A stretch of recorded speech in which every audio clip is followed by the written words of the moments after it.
안녕하십니까, 마스크 포워더입니다. 비가 요즘 너무 많이 오죠.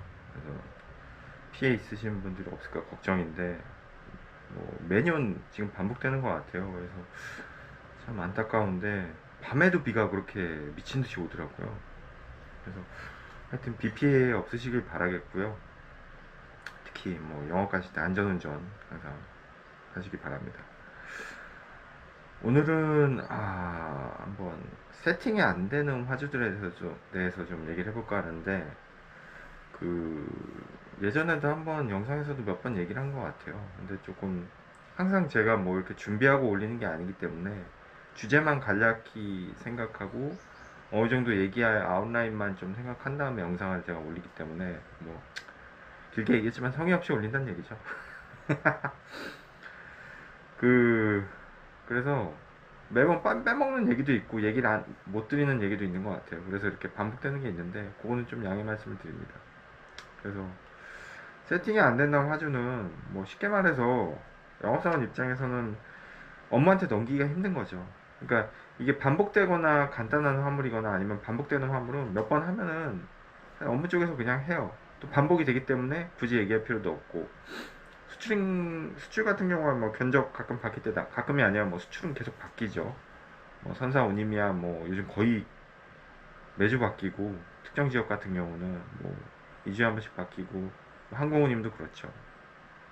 LCA 같은 경우 뭐 한 달 단위로 끊지만 계속 바뀌기 때문에 그 정도는 당연히 영업사원이 나가야 되는 거고, 나머지는 이제 세팅이 된 데 같은 경우는 뭐 어느 정도, 예를 들어 셀링이 어느 정도 여유 있게 세팅이 된 데 같은 경우는 굳이 안 나가도 돼요.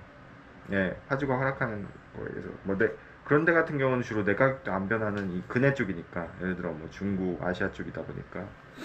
근데 일단은 그렇게 레귤러하지 않고 특이한 화물들이 있단 말이에요. 뭐 예를 들어 전에도 말씀드렸지만 뭐 디지라던가 페리셔블이라던가 그런 것들은 또 그런 게 레귤러하게 나가면 좋겠지만 레귤러하게 안 나가는 업체들을 저도 또 하고 있어요. 그런 데가 있고, 또 화주 특성상 뭐 소위 요즘 말해서 이제 요즘 젊은 친구들 업계 말로 뭐 할아버지 화주라고 해야 되나요? 그러니까 할아버지는 되게 좋으신 분이죠. 할아버지는 되게 좋으신 분인데 저도 할아버지가 뭐 이제 돌아가신 좀 됐는데, 할아버지는 되게 좋은 단어인데 그거를 이제 우리 업계 말로 할아버지 화주라고들 하더라고요. 뭐 심지어는 채용 면접 볼 때 이 회사는 뭐 할아버지 화주들 많냐, 할아버지 화주들 많으면 좀 그렇다, 뭐 그렇게 요즘 세대들은 대놓고 얘기하는, 직원 채용할 때 그렇게 신입 사원 뽑을 때 그런 친구들도 있대요. 젊은 친구들은 할아버지 화주들 많냐 그렇게 물어보.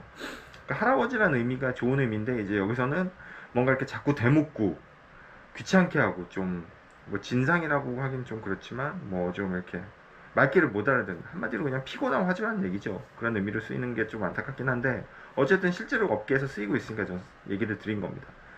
그런 쪽에서 좀 얘기를 해볼까 해요. 그래서 일단은 좀 방법을 찾는 게 중요한 것 같아요. 저도 처음에는 좀 짜증났는데 세팅을 한번 해놓으니까 쉽더라고요. 그러니까 예를 들어 뭐 DG 같은 경우는, FCA 같은 경우는 대부분 화주들이 다 그 DGD라고 하죠. DG 디클레어를 다 해요. DG 시험서 다 해가지고 줍니다. FCL은 크게 문제가 안 돼요. 그렇게 해서 우리는 선사에 운임 받은 거 갖고 위험물로 부킹만 하면 되는 거죠.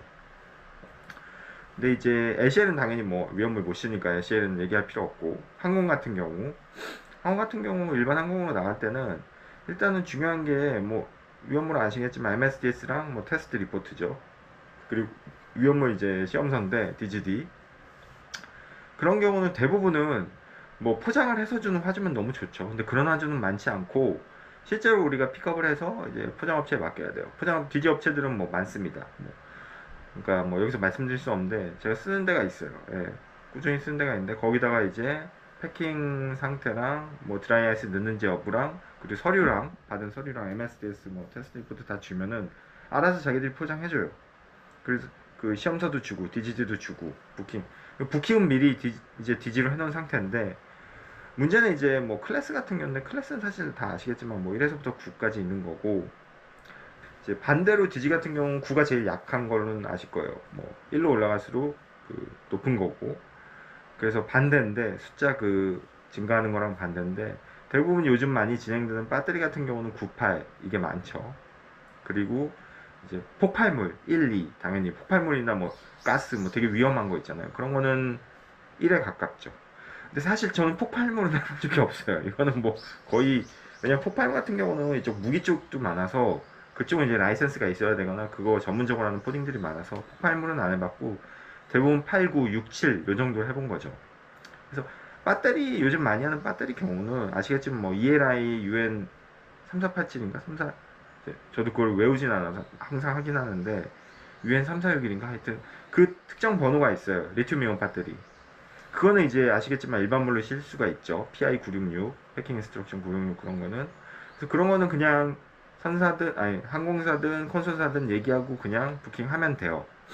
그리고 이제 MSS 달라 그러면 MSS 보시면 아시겠지만 저는 딱 1번이랑 14번만 봅니다. 1번을 보면 대략적으로 이게 리튬이온 배터리 뭔지 성분이 뭐 있는지 이렇게 나타나는 게 있고, 그거는 이제 어느 정도 이게 뭔지를 보려고 위해서 보는 거고, 뭐 14번에 이제 제일 중요한 건 우리가 보아야 되는 건 14번이에요. 트랜스포트 인포메이션인데 14번에 보면은 이제 이게 논디지인 경우는 100% 확실하게 논디지가 나와요. 뭐 not regulated as dangerous cargo 뭐 이런 식으로 나오죠. 아마 아실 거예요. 대부분 업무 하시거나 영업하시는 분들 다 아실 거예요. 그러니까 위험물이 아니다라고 명백히 적시된 거는 이거는 그냥 MSCS 제출하면 돼요. 항공사에. 그럼 끝나는 거고, 이제 애매하게 뭐 ELI 나오고 UN 348이 이런 식으로 나와서 이제 그런 경우도 그냥 제출하면 돼요. 위험물 아니니까. 근데 그 외에 다른 넘버가 써 있거나 뭐 애시드 어쩌고 저쩌고 아니면 뭐 드라이폼이 아니다, 액체가 들어갔다, 뭐 거기에 워터가 있다, 뭐 이런 식으로 나오면은 이제 그거는 위험물입니다. 네, 드라이폼이 아니면 위험물이에요.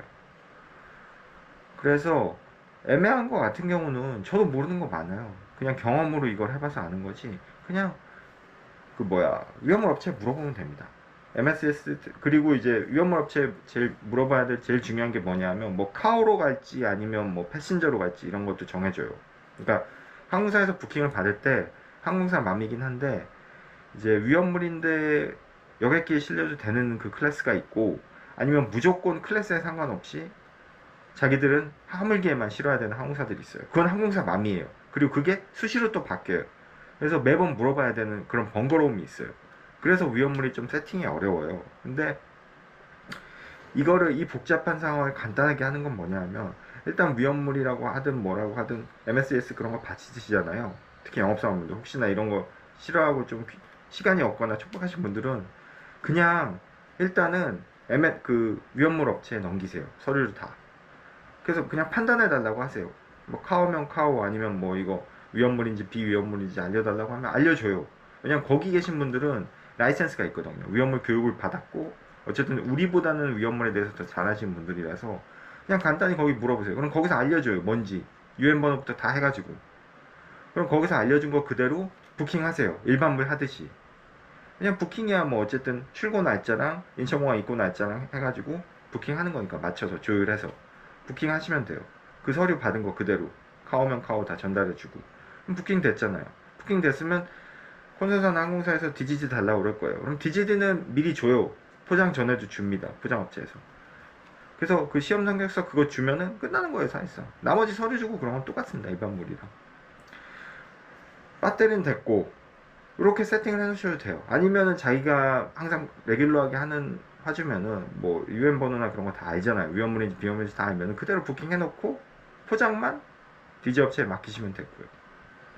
그리고 또 하나는 요즘 많이 있는 게 이제 페리셔블인데, 이제 한국 바이오 회사들이 뭐 중소기업도 많아지다 보니까 많이들 샘플을 보내세요. 근데 페리셔블이 중요한 게 2도 8도 제일 많은 형태가 이거예요. 저도 지금 하는 업체들이 있지만 2도 8도 유지에 위험물이랑 영하 20도 이하 유지해야 되고 일반물이 있어요. 이거는 이제 주로 부킹을 따로 해야 됩니다. 마스터를 따로 따야 돼요. 두 개를 따야 돼요. 항공사에서 그걸 같이 받아주지 않아요. 그래서 그거 갖고 뭐 핸들링 뭐 다큐멘트 비용 더 나오니 막 그런 화제도 있는데 그거는 잘 설득을 하셔야 됩니다. 이거는 어쩔 수 없이 항공사에서 그냥 우리가 할 수 있는 게 아니기 때문에 항공사에서 부킹 따로 받는다. 그러니까 다큐 비용 따로 나온다. 그렇게 설명해 주시면 되세요. 뭐 그것도 안 받으려는 화주면은 진행 못하죠 사실은. 예, 그거는 팩트니까. 그래서 항공사에 그렇게 따로 부킹을 하시면서 똑같아요, 방법은.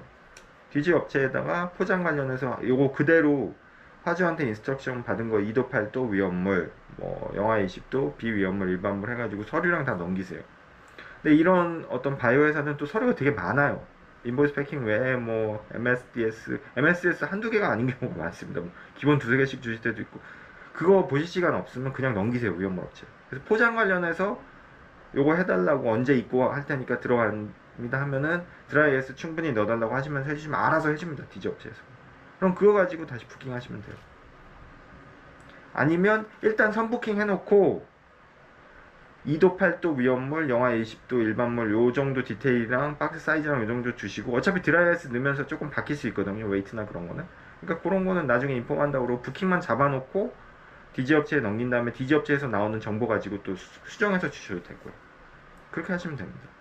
뭐 픽업이야 이제 냉장 냉동차랑 같이 있는 걸로 보통 픽업을 해요. 그래서 그런 거는 이제 일반 운송사에도 해주니까 거의 독차죠. 조그만 차 뭐 한 15만원 20만원 하겠죠. 예, 매가가. 그렇게 하시면 됩니다. 어려울 건 없어요. 단지 이거를 처음에 할 때 뭐부터 해야 될지를 이제 순간적으로 감이 안 와서 헷갈릴 수가 있는 거지, 한두 번 도시면 금방 이게 세팅이 되세요. 이렇게 하시면 되는 거고, 어차피 해상 쪽이야 뭐 FCL만 되고, FCL 같은 경우는 대부분 화주들이 신고해서 줍니다. FCL을 따로 신고하는 경우는 많이 없는데, 이런 경우도 어차피 CFS랑 선사에 연관된 위험물 업체에 그냥 서류 넘기시면 되세요. 그럼 거기서 알아서 다 해주세요. 글로 입고해가지고 자기들이 검사한 다음에 끝나는 거죠, 검사업체에서. 오히려 FCL이 더 쉬워요, 항공보다. 양은 많지만 더 심플하죠, 방법이. 항공은 조율해야 될 게 좀 많은데. 그렇게 되는 거고, 그리고 무슨 얘기를 해야 되죠? 배터리 했고, 위험물, 뭐, 페리셔블 했고. 그리고 뭐, 일반 페리셔블만 나오는 경우는 더 간단하죠. 2도 8도 유지하는 그런 거는 그냥 항공사에 2도 8도 페리셔블이라고 하고 운임 받으신 다음에 양이랑 주시고, 뭐, 아이템 그런 거 말씀해 주신 다음에 부킹해서 그냥 진행하시면 되세요. 물론 페리셔블이기 때문에 일반 화물이긴 하지만 운임이 조금 더 높죠. 근데 그거는 뭐, 당연한 거고, 어차피 LCL은 이런 거 진행 안 된다는 거는 아실 거고, 그렇게 하시고, 간혹 가다가 예전에 저 같은 경우 제가 콘수사를 말씀드리긴 좀 그래요. 왜냐면 그분도 어느 정도 회사에 오래된 콘수사고 한데, 거기서 남미 쪽을 배터리 비슷한 거를 파트너가 받아줘서 보낼 수 있던 시절이 있었어요. 불과 한 3, 4년 전까지. 그래서 보냈어요, 잘. 왜냐면 배터리인데도 LCL인데 되고 파트너에서 받아주니까 그냥 해줬는데 어느 순간 안 된다고 그러시더라고요, 거기 영업사원이. 그러니까 이런 약간 비레귤러성으로, 그러니까 딴 데 다 안 되는데 되는 데가 간혹 있긴 있어요. 근데 그게 되게 일반적이진 않아요. 그래서 그거를 화주한테 항상 설명하실 때 언제든 여긴 막힐 수가 있다, 이 루트가. 그거를 설명을 해주셔야 돼요. 왜냐면 그거는 운이 좋은 거죠, 어떻게 보면. 다른 콘수사 다 안 되는데 이 콘수사 되니까 이 콘수사로 계속 할 수 있습니다, 이런 논리로 가시면 안 되세요. 그럼 나중에 영업사원 입장에서 되게 곤란해질 수가 있고, 또 그 콘수사에서도 여기를 그냥 어느 정도 양이 조금이고 되니까 그냥 부킹을 받아준 거지, 아 우린 여기를 전문적으로 할 수 있습니다, 그게 아니거든요. 그러니까 그런 건 서로 조금 커뮤니케이션을 충분히 하신 다음에, 안 되는데 언제든 막힐 수 있고 지금은 소량이니까 되는 거지 언제든 막힐 수 있다, 그런 건 화주한테 확실히 설명을 해주셔야 영업하시는 영업자분도 나중에 곤란하지 않으시고, 또 그 콘솔사 영업사원도 이랑 관계도 중요한 거니까 거기도 나중에 좀 뭐 상황이 곤란해진 상황이 없는 거죠. 그러니까 안 되는 걸 되게 해주는 걸 일반적으로 다 될 수 있다 그렇게 하는 거는 되게 위험한 영업입니다. 예. 안 되는 건, 그러니까 저도 처음에 영업할 때 그런 게 있었어요. 화주한테는 뭐든 다 해주고 싶고, 욕심이 생기니까 나도 실적을 올려야 되니까 화주한테 다 해주고 싶고, 뭐 이것저것 안 되는 것도 되게끔 해야 되고 막, 그게 되게 좋은 영업 잘하는 걸로 알았는데 그렇지는 않아요. 그러니까 영업이라는 거는 똑같은 재료랑 똑같은 환경이랑 똑같은 인프라를 놓고 화주들을 이제 모시고 와가지고 유치를 해가지고 일을 하는 거지, 내가 무슨 슈퍼맨이고 특별한 능력이 있어서 뭐 특별한 걸 해주고 그런 게 아니라는 거죠. 물론 뭐 주성이나 이런 데처럼 뭔가 미주님이나 그런 데가 압도적으로 좋은 데는 어쩔 수 없는 거예요. 그건 그 회사가 잘 받는 거니까. 근데 그거는 뭔가 초능력이나 특별한 능력이라기보다는 그 회사가 가진 인프라로서 일반화시킨, 미주하면 주성, 뭐 어디야 유로랑 이런 데 생각하듯이 일반화시킨 그런 시장 마켓에서 언제든 적용되는 운임인 거지, 그게 어떤 특별한 시점에 안 되는 게 아니거든요. 딴 데보단 거기가 싼 게 맞잖아요, 미주가. 그런 식으로 이렇게 일반화된 것도 있지만, 이런 식으로 배터리인데 어느 일정 구간에 조금 실어졌다고 그래서 그게 일반적으로 다 된다, 이렇게 되면 안 되는 거죠. 또 그렇게 위험하게 영업을 하실 필요가 없는 거예요. 그러니까 화주 중에 저도 영업 처음 할 때 그런 적이 있어요. 어디 업체를 갔는데, 미팅을 갔는데 뭐 중국 어디 언더로 빼달라 막 그런 데가 있었어요. 근데 물론 뭐 중국이 언더로 빼는 시절이 있었죠. 지금도 뭐 있을지는 모르겠지만, 근데 그거는 되게 불확실한 거잖아요. 일반적인 게 아니고. 근데 저한테 그러더라고요. 그 화주분이. 아니, 그런 것도 제가 좀 그거는 곤란하다고 못 뺀다고 하니까, 그런 것도 못 빼주시면서 어떻게 영업을 하시냐고. 그래서 제가 그때는 영업 초짜라 그냥 아 죄송합니다 하고 나왔죠. 뭐 안 된다는데 어떻게. 근데 지금의 저라면 가서 얘기할 것 같아요. 그거는 타업체도 된다는 보장이 없고 저희는 그거 못 해드립니다. 그럼 그냥 나올 것 같아요. 당당하게. 안 되는 건 안 되는 거거든요. 안 되는 건 이래서 우리는 못합니다라고 얘기하는 게 쪽팔린 게 아니고 창피한 게 아닌 거예요. 왜? 안 되는 걸 우리가 어떻게 해줘? 예. 그러니까 한 90%의 가능성이 있어도 10%가 안 될 것 같으면 안 될 수 있다는 걸 얘기를 해주는 게 영업사원의 그 뭐 도리? 그렇게 해야 또 우리가 내 자신이 빠져나갈 구멍이 생기는 거죠. 예. 세상 일이란 건 100%는 없어요. 인간이 하기 때문에. 뭐 어제 뉴스에 그런 얘기가, 또 딴 얘기인데, 뉴스에 그런 얘기가 나오더라고요.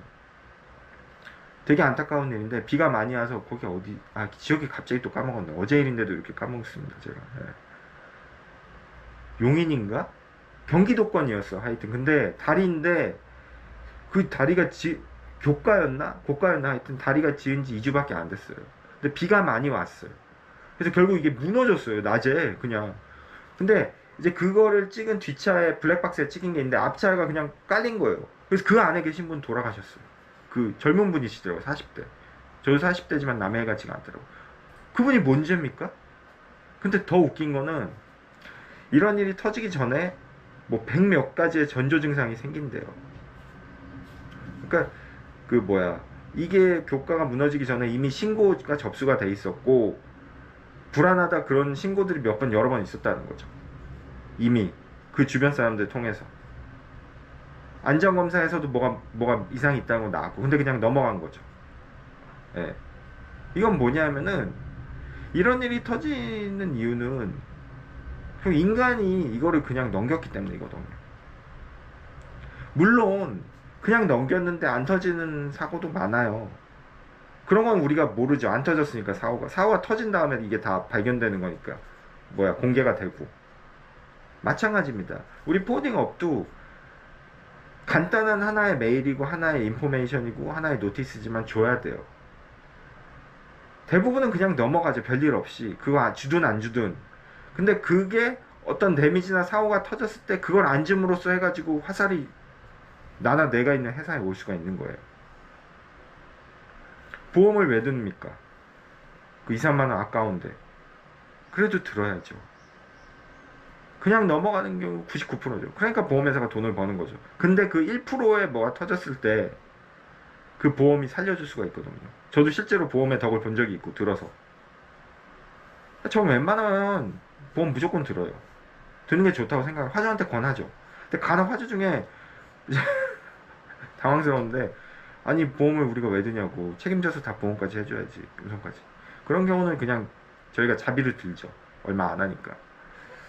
설득이 안 되니까 어쩔 수 없는 거. 마찬가지입니다. 예, 인간이 하는 일은 100% 완벽한 게 없기 때문에 영업을 가서도 이런 가능성에 대해서 얘기를 해줘야 돼요. 간혹가다 그렇게 얘기하면 화주들이 그렇게 얘기해요. 아니 그런 것까지 다 안 되면 우린 진행을 하라는 거니까 말라는 겁니까? 그렇게 얘기를 하시면 저는 그렇게 말씀드려요. 진행을 하지 말라는 게 아니라 이런 가능성에 대해서 말씀을 드려야지만 나중에 100번을 저희가 운송을 하면은 99%는 다 안전하게 가지만 간혹 한 건 정도 이상한 일이 생깁니다. 사람이 하는 일이라. 그 건에 대해서 저희는 말씀을 드려야지만 나중에 이런 사고가 터졌을 때, 당연히 사장님 회사가 터진다는 얘기가 아니라 터졌을 때 서로 얼굴 붉히고 안 좋은 일이 없는 거지. 그래야지만 사장님도 대비를 하시고 저도 대비를 하시고 일을 하는 거지. 이런 얘기를 안 드리면 오히려 안 드리는 게 나중에 저한테는 큰 잘못이 될 수 있다. 그렇게 얘기 들으면 다들 하세요. 이해를 시켜야죠. 그게 뭐 영업사원의 얘기니까 힘들지만 뭐 정 이해를 못하면 하지 말아야죠. 진짜 그런 데는 너무 힘들고. 그래서 무슨 얘기를 하다가 또 이런 쓸데없는 얘기까지 했는지 모르겠는데 하여튼 뭐 배터리 얘기를 하다가 한 것 같아요. 예, 그래서 뭐 무슨 얘기를 할지 또 지금 기억이 안 나는데 일단 위험물 배터리 뭐 페리셔블 얘기는 여기까지 하겠습니다. 예. 그리고 중요한 거 페리셔블 아시죠? 그 드라이 아이스 충분히 넣으셔야 됩니다. 드라이 아이스 요즘 날씨도 워낙 덥기 때문에 충분히 넣으셔야 되고 최대한 세관 승인 기다릴 때까지 보충할 수 있으면 보충하시는 것도 좋습니다. 그러니까 보충하는 그 액션도 되게 화주한테 플러스가 돼요. 예. 그 드라이 아이스 많이 하는 업체들은 그거 되게 신경 많이 쓰거든요. 스케줄 같은 경우도 뭐 뭐냐 딱 일요일날 도착해서 월요일날 딱 뺄 수 있게끔 그게 제일 좋긴 하죠. 근데 그렇게 안 되더라도 여러 가지 액션을 취해 주셔야 돼요. 뭐 드라이스 보충이라던가 뭐 직항이 되면 당연히 직항으로 하고 안 되면은 뭐 최대한 예, 인천 도착해서 그 뭐야 보충하는 모습도 보여줘야 되고 또 문제가 수출이에요. 수출 같은 경우는 이제 현지에서 보충이 안 되는 경우도 있거든요. 물론 뭐 항공사 부킹할 때 자체부터 보충을 해주는 좋은 항공사들이 있어요. 뭐 이거는 뭐 회사 역할인 게 아니니까 말씀드리겠습니다. 루프탄자라든가 뭐 독일항공 이런 데는 야 보충이 다 돼요. 경유지에서도 해주는 데가 있어요. 독일항공처럼. 그러니까 모든 데스트가 다 그런 건 아닌데 제가 물어본 그 데스트는 경유지에서도 해줬어요. 헝가리였나? 하여튼 뭐 예. 그런 항공사도 있으니까 견적 좀 이제 뭐냐 알아보실 때 조금 비싸더라도 그런 항공사를 화주한테 추천해 주는 게 제가 볼 땐 좋습니다. 페리셔블은. 페리셔블은 어차피 단가 자체가 높기 때문에 예.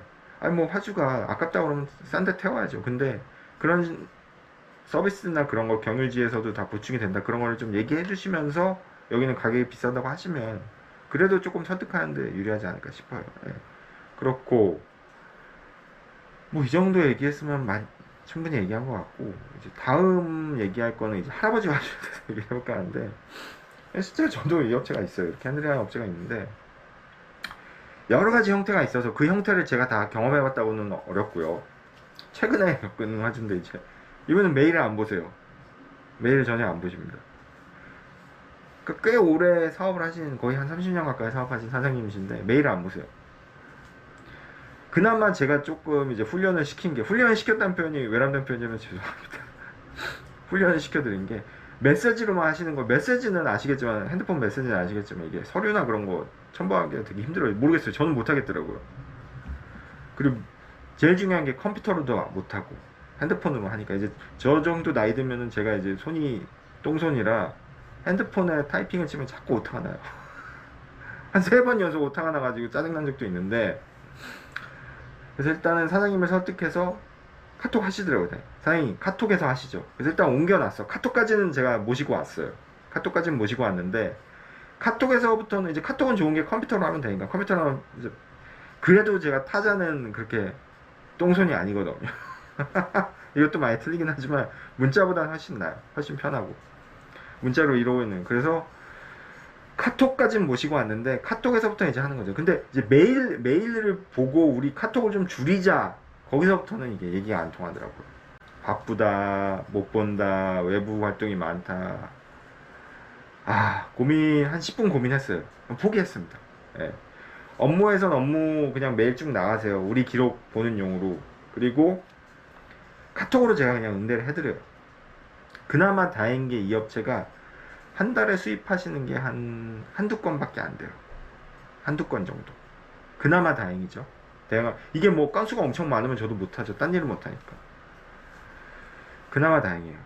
그리고 또 하나는 이런 업무나 그런 거에 대해서 카톡을 이제 평균 두세 번을 보내줘요. 그러니까 인천항 입항이 언제라고 얘기를 해드리면 그걸로 이해하시면 되는데 또 묻고 또 묻는 거죠. 두세 번은. 이제는 그건 일도 아니에요. 다시 얘기해 주는 건. 그러니까 메일 아예 안 보시니까. 그리고 카톡을 보고 나서 또 잊어버리시니까. 입항일 또 안내드리고 뭐 하고. 그런 것도 있고. 하여튼 그렇습니다. 뭐 수익 같은 경우 이 업체는 그냥 편의상 저희가 뭐 관부가세가 직접 내시지만 관세사 통해서 물류비는 그냥 여신을 드리거든요. 그것도 좀 그런 게 이 업체를 제가 좀 믿긴 믿어요. 저는 사업을 오래 한 업체일수록 저는 화주들한테 더 믿거든요. 오래 한 화주들. 왜냐하면 모르겠어요. 뭐 다른 영업사원분들이나 회사 사장님들 마찬가지지만 사업을 오래 했다는 건 20년 이상 30년 가까이 하셨다는 거는 그만큼 신뢰가 있고 이분이 꾸준히 하셨다는 거거든요. 근데 저는 제일 불안한 화주들이 몇 년 안 한 회사들이 솔직히 불안해요. 예. 그거는 인간인지라 어쩔 수 없는 것 같아요. 그래서 저는 이 업체는 믿어요. 그리고 뭐 거래해 보시면 아시겠지만 이거는 뭐 나름대로의 팁인데 신규 업체 나왔을 때 뭐 관리부에서 이것저것 조사도 해주시잖아요. 뭐 신용 상태라던가. 뭐 근데 그게 사실 뭐라 그러지? 완전한 자료는 아니에요. 아시겠지만 그거 본다고 그래서 거기서 봤는데 정상인 업체인데 돈 안 줄 수도 있는 거거든요. 그래서 전 제일 중요한 게 네이버나 이런 뭐 구글 이런 포털 사이트 같은 데 가서 그 회사 이름 쳐보시면 뭐 그 회사가 했던 그런 게 나올 거 아니에요. 뭐 물론 너무 작은 회사라던가 액티비티가 없던 회사들은 안 나올 수 있어요. 그런 회사도 많고 안 나오네. 근데 어느 정도 좀 시간이 흐른 업체들은 그래도 좀 나오더라고요. 심지어는 그 회사에 대해서 그 회사 물건을 거래한 리뷰나 그런 것도 볼 수 있는 데가 있어요. 찾다 보면 한 10분 정도 20분 정도 투자해서 그 회사가 했던 액티비티를 한번 보시는 것도 거래하시기 전에 신용 상태나 그 회사 상태에 대해서 아시기 되게 좋습니다. 저는 지금 이 말씀드린 이 할아버지 회사는 네이버로 봤는데 엄청 많이 나오더라고요. 신뢰가 갔어요. 뭐 그 회사 물건 사가지고 하시는 그런 동호회도 있으시고. 그러니까 그런 것도 팁이에요. 어떤 다른 주변 루트, 주변 인프라나 주변 정보를 통해 가지고 그 회사에 대해서 알 수 있는 부분도 많거든요. 인터넷 포털에는. 그러니까 그런 것도 한번 찾아보시는 것도 괜찮을 것 같아요. 네. 그렇고 하여튼 딴 얘기였고. 그래서 일단은 포기했어요. 그러니까 저는 제가 드리고 싶은 말씀은 그거예요. 어쨌든 전에 영상에서도 제가 말씀드렸지만 100% 나한테 편하고 완벽한 해주면 좋죠. 그것처럼 좋은 게 어디 있습니까? 내가 해달라는 대로 다 해주고 돈도 딱 갖다 주고 절대 안 눕고 그런 화주는 없어요. 아 뭐 있으면은 정말 그거는 그분은 그 영업사원분은 복 받으신 거죠. 그 화주 정말 업고 다니셔야 돼요. 근데 대부분 화주들은 10가지라고 하면은 한두 가지가 모자라요. 심지어는 한 3-4가지 모자란다는 표현이 좀 그렇지만 우리끼리 얘기로 그분들이 모자란다는 게 아니라 표현이 그런 거죠. 숫자 10에서 모자란다는 표현이에요. 제 표현은. 열이 100점이라면 2개가 없을 수 있고 1개가 없을 수 있고 3개가 없을 수 있고 근데 저는 4개까지 없는 거는 다 핸들링 해야 된다고 봐요. 6개 있는 화주까지는 핸들링 해야 돼요. 그러니까 결제 갖고 매번 옥신각신 할 수도 있는 거고 방금 말씀드린 대로 카톡놀이 좋아하시고 카톡으로만 해야 되고 다 대응해줘야 되고 똑같은 말 2-3번 반복해야 되고 그리고 서류 맨날 틀리게 주시는 화주도 있고 아니면 전화 한번 붙잡으면 안 끊으려고 할 때도 있고 아니면 견적만 계속 요청하는 화주도 있고 뭐 여러가지 형태의 화주들이 있잖아요. 근데 내가 좋고 내가 편한 화주만 하면 좋겠지만 그게 영업이 아니거든요. 영업이라는 건 참 해보면은 정답이 없지만 10화주가 있으면은 속색이는 2-3화주가 있어요. 근데 그 속색인 거를 이 2-3화주들한테 위로는 못 받아요. 근데 참 고맙게도 나머지 7-8개 화주들이 저를 위로해 줄 때가 있어요. 네. 영업은 그겁니다. 그러니까 세상 이치라는 게 참 웃겨요.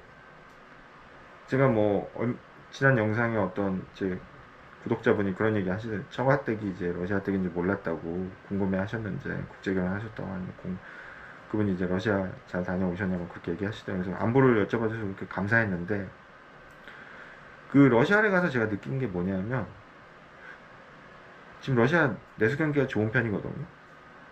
아니면 외국계 기업들이 다 또 딴 얘기하는데 어쨌든 근데 물류 영업사원이라면은 저는 그렇게 무식하면 안 된다고 생각합니다.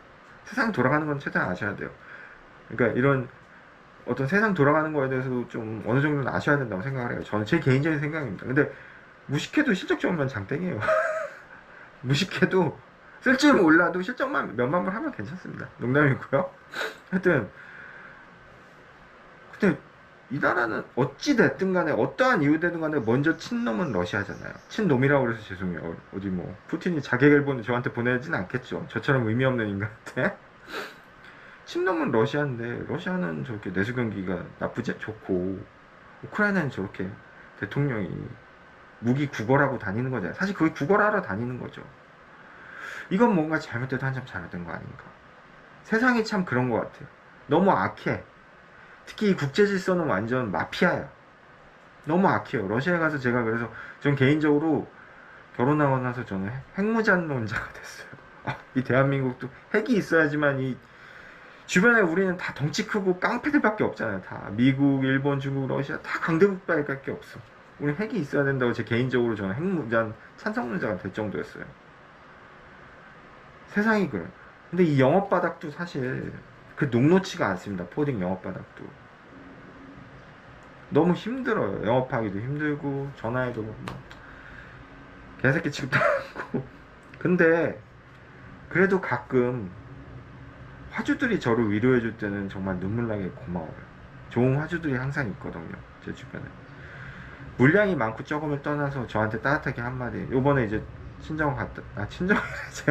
제가 친정은 아니죠. 죄송합니다. 미쳤나봐요. 친정이 아니고 이제 처가를 갔다 왔는데, 이제 화주 오래 거래하신 분 담당자분이 저한테 잘 다녀오셨냐고. 잘 다녀오셨냐고. 공기도 좋은 거 같고 잘 다녀오셨냐고. 뭐 이런저런 얘기 해주시는데, 안부도 물어보시니까 너무 고맙더라고요. 그러니까 맨날 일 얘기만 하다가 또 그런 얘기 하니까 또 감사하기도 하고, 걱정도 해주시고, 비행기도 이제 전쟁 중이라 없어져가지고 이제 직항도 없어지고 그래서 비행기 3번 타고 갔다 왔다고 하니까 얼마나 힘드셨냐 하면서 위로해 주시는데 너무 감사하더라고. 마찬가지예요. 할아버지 화주라던가 이렇게 세팅이 안 되는 힘든 화주들만 있다면 영업 못 합니다. 뭐 할 수도 있어요. 실적이 뭐 너무 실적이 너무 많이 밀어줘. 그럼 해야지 어떡하겠어요. 먹고 살려는데. 근데 어느 영업사원님 그런 화주만 있지는 않아요. 힘든 화주가 좀 있으면 그래도 나머지는 정상적이고 좀 뭐 속된 말로 조금 수월한 화주들이 있으신 거죠. 좋은 담당자분들도 만나고 그런 재미로 하는 거지.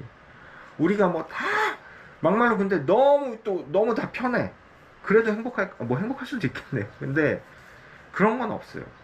100은 없다는 거죠. 100은 10 중에 6만 돼도 그래도 만족하고 감사해야 된다는 거죠. 제 얘기는. 어찌됐든 간에 할아버지가 아니든 할머니든 먹여 살려주는 거는 그분들이거든요. 그러니까 그런 데가 있어요. 그런 업체가 항상 물어봐. 저 있는 데랑 몇 군데 물어보겠지 항상. 그래서 1, 2만 원이라도 싼 데로 그냥 하는 거예요. 항상 물어봐. 근데 거기가 이렇게 물어볼 때 무례하게 물어보지도 않아요. 공손하게 딱 물어. 1년에 한 3, 4번 하실래나? 그 업체가. 뭐 수입도 한두 군데 있고 수출도 있는데 항상 물어봐. 근데 제가 그 업체에다가 얼마를 업하면은 저희를 쓸 수 있는지 제가 대충 알아요. 하다 보니까. 그 업체는 딱 제가 볼 때 전체 비용에서 5만원 업하면 그건 핸들링 할 수 있어요. 1년에 한 3, 4번 하는 데인데. 그리고 그 업체는 끝나면은 돈을 바로 주세요. 다 완벽한 조건이야. 돈을 안 주는 것도 아니고 무례하지도 않고 푸시하지도 않고 그냥 너무 정상적인 업체인데 단지 3, 4군데를 비교해보고 그 중에 제일 싼 데를 항상 하는 거예요. 그리고 저는 한 5만원 정도 업하면 내가 5만원 남기면 핸들링 할 수 있다는 걸 알아. 근데 매번 거길 거의 못했어요. 한두 번 해봤나? 왜? 제 욕심 때문에. 5만원 업하기는 너무 아깝거든요. 한 10만원, 15만원 업했거든요. 그냥 매번 안 되죠. 근데 어느 순간 제가 지하철 타고 가다가 그런 생각이 들었어요. 아니, 내가 이 업체에 뭐 돈 쓴 것도 없고 한 번 가서 얼굴 본 게 단데. 그냥 앉아서 5만원, 물론 앉아서 5만원 버는 건 아니죠. 저도 일을 하니까 견적 주고 뭐 이렇게 부킹하고 그런 건 하지만, 어쨌든 그건 업무가 해주시잖아요. 5만원 벌게 해주면 이 업체 고마운 업체 아닌가? 오히려 욕심부린 이건 내 잘못 아닌가? 그런 생각이 들더라고요. 그겁니다. 그러니까 만원을 벌든 5만원을 벌든 10만원을 벌든 그 이상을 벌던 영업사원 본인의 자세가 중요한 것 같아요. 그래서 정말 너무 진상이고 힘든 화주 같으면 제가 이런 영상도 안 찍었겠죠. 그런데 하지 말아야죠. 그런데 어떻게 해요? 말도 안 되는 화주들은 하지 말아야죠. 입에 담기도 힘든 화주들은 하지 마세요. 그런데 못해요. 저도 못하고 보시는 분들도 못합니다. 다만 상식선에서 이런 화주들이 있는 영업사원들이 대부분이에요. 상식선에서 그냥 좀 여기 손이 많이 가고 어쩌고 저쩌고 말이 많고 뭐 카톡으로 응대 다 해줘야 되고 뭐 전화도 많이 하고. 근데 어찌됐든 내 고객이잖아요. 내가 영업을 하는 거고. 그리고 아까 말씀드린 10에서 60% 이하면은 어느 정도 이제 치명적인 단점인데, 화주로서는. 그러면 이제 하지 말아야 될 이유가 느는 거죠. 그런 업체들도 하시는 영업사원들 꽤 많이 봤어요. 자기 수익을 위해서, 실적을 위해서. 그러니까 제가 정한 게 60%라는 기준이지, 그 기준은 지금 보시는 영업사원분들이나 다른 회사의 영업사원분들은 그 기준이 더 낮을 수 있단 말이에요. 어떻게 보면 대단하신 거죠. 그러니까 결국은 이 기준점이라는 건 60, 50, 40이든 본인이 정하기 나름인 거고, 저는 60으로 정했지만 더 낮게 하시는 분들도 있으신 거죠. 그건 이제 본인의 어떤, 그러니까 그런 거죠. 개인적으로 내가 스트레스를 이 정도 이하로 받으면 뭐 안 좋고, 뭐 자기가 받아들일 수 있는 한계가 있고, 그런 게 있잖아요. 사람마다 캐릭터랑 성격이 다 다르니까. 그럼 본인이 정하시는 거죠. 저는 60으로 정했지만. 예. 그리고 본인이 영업사원이 뭐 오픈해서, 제가 이 영상은 오픈해서, 자기가 완전히 오픈해서 직원 뽑고 사장인 분들은 해당이 안 될 수 있어요. 왜냐면 그분들은 다 직원한테 그냥 넘기면 되니까, 직원이 알아서 해주니까. 그렇지만 그런데도 고민하시는 사장님들도 분명히 계실 거고, 전체적으로 보셔야 되니까. 예. 그래서 그 기준점을 잡는 거는 각자의 위치나 상황에 따라 참 다른 것 같아요. 근데 또 이게 사람이 참 간사한 게, 요즘 일이 없거든요. 그리고 예전에는 7월 말 8월 초만 딱 그랬는데, 요즘은 한 7월 중순 10일 넘어가면 일이 확 줄어요. 뭐 모르겠어요. 저만 그런지 모르겠는데, 휴가철이란 게 좀 이 범위가 넓어졌기 때문에, 비도 뭐 요즘 비도 와서 그런지 모르겠지만, 그런데 또 아쉬웠게 생각이 날 때가 있어요. 아, 그 와중 내가 조금 참았으면 되지 않나. 예. 아마 이거 공감하실 수 있을 거예요. 많이 영업하시고 싶으신 분들은.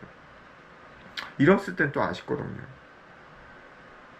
그러다 보니까 본인 캐퍼가 되시면 그 기준점을 낮추는 것도 나쁘지 않은 것 같아요.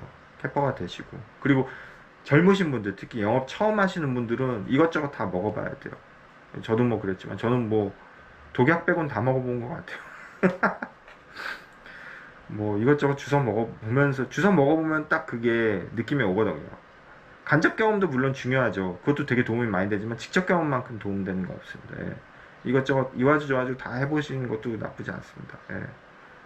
그래서 오늘은 뭐 어쨌든 뭐 위험물이나 배터리, 뭐 페리셔블, 뭐 아니면 할아버지 화주 해가지고 뭐 세팅이 안 되는 화주들에서 한번 얘기해봤는데, 예. 그러니까 최대한 세팅을 해서 이 얘기를 해야지 마무리가 되겠네요. 최대한 세팅을 해서 업무 쪽에 넘기시는 게 좋아요. 그래야지만 영업사원 또 신규 영업이나 딴 영업을 할 수 있기 때문에 좋은데, 정말 이렇게 세팅이 안 되는 데는 본인이 조금 어느 정도 이런 아웃라인을 잡아서 하신 다음에 정리해서 딱 업무사원한테 넘겨주면 제일 좋긴 해요. 업무사원도 그걸 제일 좋아하고. 그러니까 본인이 부킹부터 픽업까지 다 세팅을 해둔 다음에 넘겨주는 거랑, 그냥 처음에 비기닝부터 딱 던져준 건 당연히 업무사원이 받아내는 게 딱 천지 차이거든요. 그래서 업무사원이 조금 이런 거에 대해서 스텝이 늦고 조금 느리게 해주거나 아니면 좀 힘들어한다 그러면, 그냥 본인 시간 되시면 이런 거는 한 달에 한두 건이면 다 부킹하고 넘기시는 것도 나쁘지 않다는 거죠. 어차피 체크비일부터는 업무사원이 하니까 그건 어려운 게 아니니까. 그래서 그거는 본인 영업사원들 시간이나 어떤 환경에 따라서 또 다른 문제인데, 저 같은 경우는 일단 그렇게는 하고 있습니다. 최근에 그렇게는 하고 있고. 그런데 하여튼 최대한 뭐 업무 쪽에서 해주면 좋죠. 그거만큼 좋은 거 없는데, 그게 안 되니까 또 이런 영상을 찍은 거고. 그렇습니다. 일단 주말인데 주말 잘 쉬시고, 예, 마스크 포워드였습니다. 예.